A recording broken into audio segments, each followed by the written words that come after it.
Bienvenida a esta exploración detallada. Hoy nos adentramos en la figura de Herbert Spencer, un pensador victoriano, que vivió entre 1820 y 1903. Su influencia en vida fue, colosal, a la altura de Darwin, dicen. Pero hoy es una figura bastante más debatida y, la verdad, mucho menos leída. Para entenderlo, tenemos varias fuentes. Hay fragmentos biográficos, análisis de su filosofía sintética, textos sobre su sociología, su liberalismo radical e incluso una valoración crítica muy interesante de William James. La idea es desentrañar ese proyecto intelectual tan enorme, ¿no? Entender por qué generó tanto fervor como rechazo y ver qué ecos de su pensamiento, resuenan todavía. Precisamente, Spencer se propuso una tarea, titánica.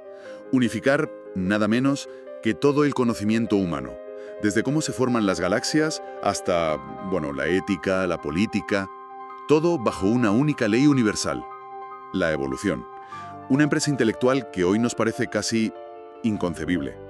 Vamos a explorar sus ideas clave, sus conceptos más famosos y, claro, las controversias. Y para empezar, creo que es fundamental conocer un poco al hombre, ¿no? Al hombre detrás de la obra. Sí, porque Spencer no fue un académico típico para nada. Era inglés, de Derby, de familia inconformista, fuera de la iglesia anglicana oficial, y su educación fue, en gran medida, autodidacta. ¿Eso es? Antes de dedicarse a escribir, trabajó como ingeniero de ferrocarriles. Este origen parece que deja huella, ¿verdad? Una mentalidad práctica, científica y un espíritu muy antiautoritario. Totalmente. Esa formación, digamos, no convencional, seguramente reforzó esa independencia de criterio, a veces incluso hasta un punto, excéntrico. Las fuentes destacan la fama inmensa que tuvo en la segunda mitad del XIX. Sus obras se tradujeron a muchísimos idiomas, recibió honores internacionales, tenía seguidores devotos por todo el mundo, sobre todo en Estados Unidos. ¿Y sin embargo? Sin embargo, es fascinante ver cómo su estrella se apagó, casi por completo tras su muerte. Hay una frase muy citada del sociólogo Talcott Parsons de 1937. Preguntaba retóricamente, ¿quién lee ahora a Spencer? Un declive, espectacular. ¿Y su personalidad? William James nos dejó un retrato póstumo que es una joya.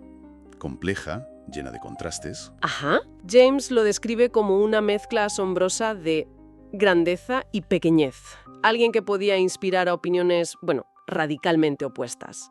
Desde el pensador más potente de todos los tiempos para unos hasta el paleto de la filosofía para otros. Polarizante, desde luego. Sí, James subraya un carácter muy particular. Uniforme, dice, poco dado a las pasiones, a la ensoñación, pero con una curiosidad casi mecánica, una lógica implacable y una persistencia increíble una vez que se enfocaba en su sistema. ¡Curioso! El propio Spencer admitía que rara vez sentía perplejidad, duda. Decía que sus ideas maduraban gradualmente sin intención consciente, como si crecieran solas. James compara su mente con un molino, ¿sabes?, que procesa información de una manera muy específica, constante.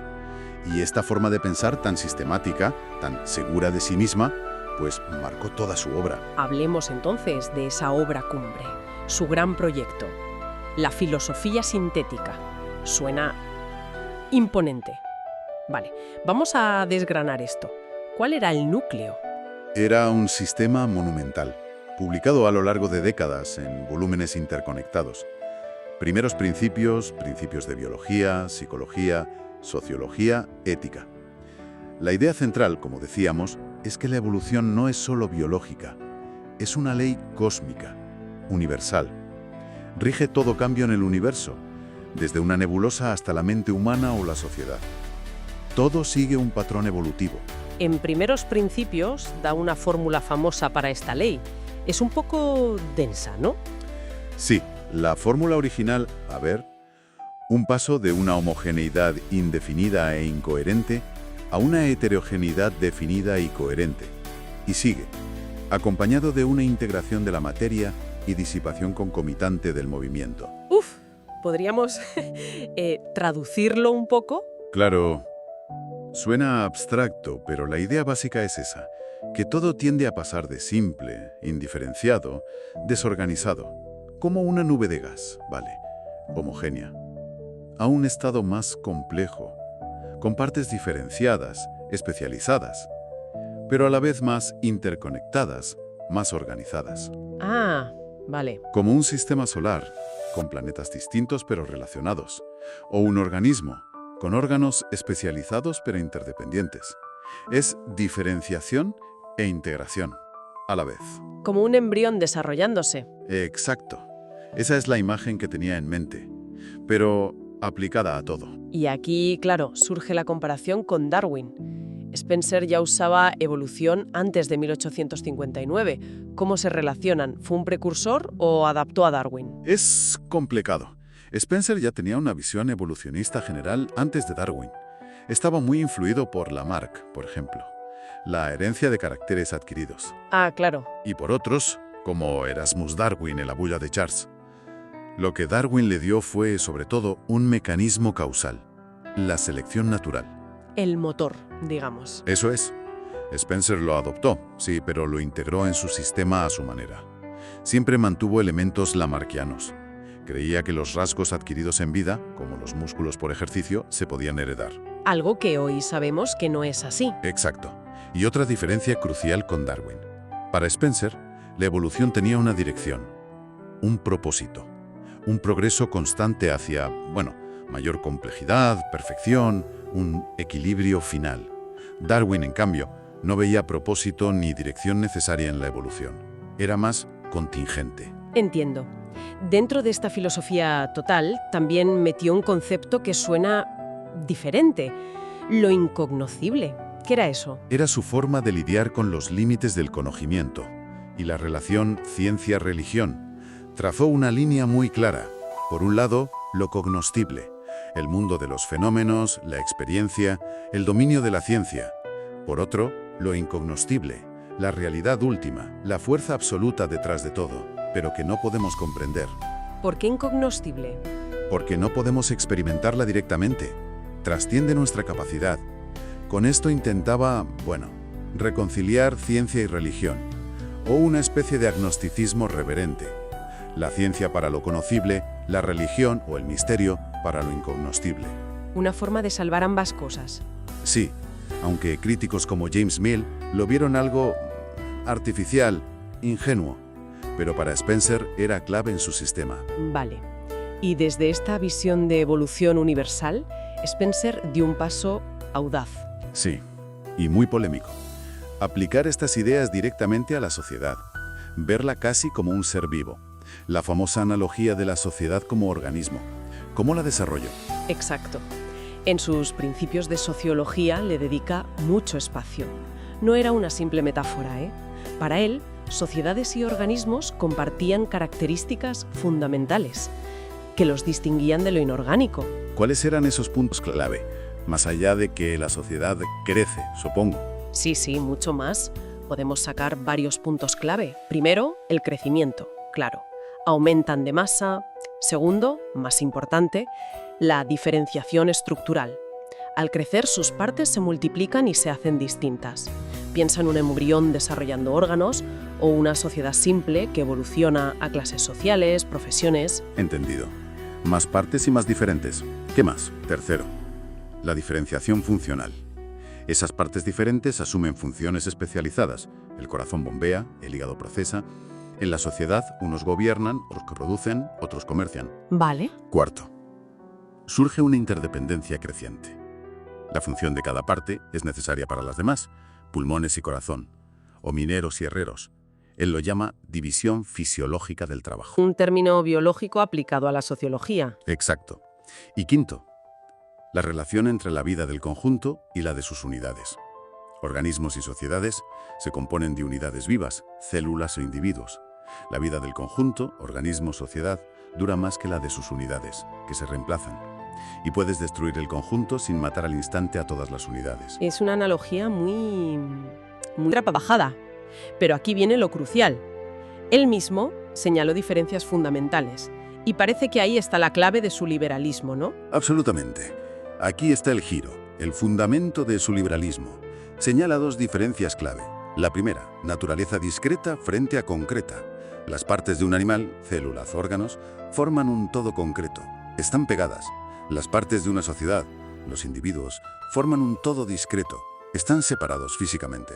¿Y cómo cooperan entonces? Pues por el lenguaje, la comunicación, un sistema internuncial lo llama él, no por contacto físico. Interesante. ¿Y la segunda diferencia? Aún más importante, la conciencia.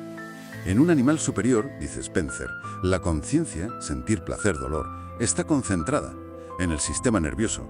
El resto del cuerpo no tiene conciencia propia. Pero en la sociedad, la conciencia está difundida. ¿En todos los individuos? Exacto. Cada individuo es un centro de conciencia, capaz de sentir felicidad o sufrimiento por sí mismo. No hay un cerebro social. ¿Y la implicación de esto es...? Tremenda, radical. Define su política y su ética. Si la conciencia reside en los individuos, entonces la sociedad existe para el beneficio de sus miembros, no al revés. Los individuos no son medios para un fin colectivo. El bienestar social solo tiene sentido si es el bienestar de los individuos concretos. El fin último, felicidad y libertad individual, el pilar de su liberalismo extremo. Entonces, esta idea del individuo como fin último conecta directamente con su pensamiento político, que era, extraordinariamente radical para la Inglaterra victoriana, una época de cambios, pero también de fuertes tradiciones. Sin duda, Spencer es uno de los representantes más puros, más extremos del liberalismo clásico, del laissez-faire. Llevó la no intervención del Estado a sus últimas consecuencias. Su principio, la ley de la libertad igualitaria. Cada uno puede hacer lo que quiera, mientras no interfiera con la misma libertad de los demás. ¿Y de ahí deducía que el Estado...? Tenía una única función legítima: proteger esa libertad. Asegurar derechos individuales, vida, libertad, propiedad y cumplir contratos. ¿Nada más? Nada más. Ni educación, ni sanidad, ni ayuda a los pobres. Nada de eso. Cero. Obras como Estática Social o El hombre contra el Estado son ataques frontales, contra casi cualquier función del gobierno más allá de policía y tribunales. Se oponía a la educación pública, sanidad pública, leyes de pobres, regulación laboral, moneda estatal, incluso al correo público. Vaya. Creía que todo eso eran usurpaciones de la libertad individual. Creaban burocracia ineficiente y, crucial para él, interferían con la evolución social natural. Y aquí llegamos a su frase más famosa, y a menudo polémica: la supervivencia del más apto. Las fuentes aclaran que fue él quien la acuñó, en 1864. Darwin la adoptó después, correcto, y la aplicó directamente al ámbito social y económico, sin ambajes. Estaba convencido de que la libre competencia entre individuos, sin red de seguridad, era el motor del progreso. En esa lucha, los más aptos, inteligentes, trabajadores, adaptados a la industria, prosperarían. ¿Y los menos aptos? Pues fracasarían, sufrirían, incluso podrían extinguirse. Para Spencer esto era natural, inevitable y al final beneficioso para la sociedad. Depuraba la población, promovía cualidades deseables. Suena muy duro. ¿Consideraba entonces que ayudar a los necesitados era malo? Exactamente. Cualquier caridad organizada o ayuda estatal a pobres, enfermos, desempleados era antievolutiva. Interfería con la eliminación natural de los menos aptos. Les permitía sobrevivir, reproducirse, y eso, según él, degradaba la calidad general de la población, debilitaba a la sociedad a largo plazo. Una visión severa, sí. Esto es, claro, la base de lo que luego se llamó darwinismo social. Una etiqueta con mucha carga negativa. Así es. Aunque el término se acuñó después, y a veces se usa de forma simplista, no hay duda de que el pensamiento de Spencer dio una justificación ideológica muy potente a las desigualdades de la época. Para defender el capitalismo más duro, oponerse a reformas... Exacto. E incluso, por algunos seguidores, aunque él personalmente era antiimperialista, curiosamente, para justificar racismo e imperialismo. Aunque él veía el militarismo como algo primitivo, no de sociedades industriales avanzadas. Una contradicción interesante. ¿Y las críticas a esta aplicación social de la supervivencia del más apto? Demoledoras, desde muchos frentes. Filosóficamente, la falacia naturalista, intentar derivar un deber ser social de un ser natural. No se puede pasar del es al debe. Exacto. Científicamente, su biología era incompleta, errónea en parte por lo de Lamarck. Y éticamente, la crítica más fuerte, dio una justificación pseudocientífica a la crueldad social, a la indiferencia. Vale. Después de este recorrido, volvemos a la pregunta de Parsons. ¿Qué queda de Spencer hoy? ¿Su fama se evaporó, pero sus ideas han desaparecido? En absoluto. Es cierto que el darwinismo social más crudo está desacreditado, moralmente inaceptable para la mayoría. Pero muchas ideas centrales de Spencer, sin el ropaje biológico explícito, siguen muy vivas. Su defensa del estado mínimo, el énfasis radical en el individuo, la libertad económica, la desconfianza hacia la intervención estatal, la fe en el libre mercado casi sin regulación. Resuenan en corrientes actuales. Muchísimo. En el libertarianismo, en ciertas vertientes del neoliberalismo. Ahí están. O sea que, aunque no se le cite, su legado ideológico pervive. Exacto. Los debates sobre el tamaño del Estado, la regulación, la responsabilidad individual frente a la solidaridad, o si la desigualdad es un motor necesario, a menudo reflejan tensiones y argumentos que ya estaban en Spencer hace un siglo. Su fantasma, digamos, sigue rondando. William James, en esa crítica tan agula, aunque fue implacable con la metafísica de Spencer, calificó Primeros Principios de museo de razonamientos patosos. Sí, fue duro. Pero reconocía méritos. Valoraba su psicología por intentar integrar mente y entorno evolutivamente, y apreciaba el espíritu de libertad individual de su obra política, aunque no compartiera las conclusiones. Y dijo algo interesante, que Spencer, a pesar de todo, amplió la imaginación de mucha gente. Les dio un marco grandioso para pensar el mundo y la sociedad de forma integrada. Es un legado profundamente ambivalente, como decíamos. Por un lado, el valor de intentar esa síntesis total, su visión sistémica, su énfasis en interconexiones, en la evolución, invita a pensar interdisciplinariamente. Su crítica a la burocracia, a la ineficiencia estatal, sigue siendo pertinente. Pero, por otro lado, su obra es una advertencia seria sobre los peligros de aplicar mal las metáforas biológicas a la sociedad y sobre la facilidad con que se construyen justificaciones naturales o científicas para la desigualdad, la exclusión, la falta de compasión. Estudiarlo nos obliga a examinar críticamente nuestras propias ideas sobre progreso, libertad, justicia. a pesar del darwinismo social, una figura monumental, fascinante en sus contradicciones, cuya ambición desmedida por explicarlo todo con la evolución le llevó a intuiciones brillantes, pero también a justificaciones muy duras. Su obra nos deja interrogantes cruciales que siguen abiertos. ¿Cuál es la relación justa entre individuo y colectividad? Los límites de la libertad individual y el orden social. Y la pregunta ética y metodológica, ¿hasta dónde podemos aplicar conceptos de las ciencias naturales, como la biología, a fenómenos sociales complejos? Spencer intentó la última gran filosofía de la totalidad. Hoy parece casi imposible, pero su intento revela esa necesidad humana de encontrar coherencia, orden, sentido. Y tal vez esto nos deja con una reflexión final. Para quien nos escucha, si hemos visto lo problemática que es la analogía biológica directa de Spencer para la sociedad, cargada de simplificaciones, de justificaciones ideológicas, ¿qué otros marcos, qué otras metáforas quizás podríamos usar hoy para entender la complejidad, la interdependencia, el cambio constante de nuestras sociedades? ¿Cómo capturar esa dinámica casi evolutiva, esa relación intrincada entre partes y todo social, sin caer en las trampas del reduccionismo o en justificaciones simplistas de la desigualdad y la exclusión? Es una pregunta que queda ahí, flotando tras explorar el legado vasto, influyente y ambivalente de Herbert Spencer.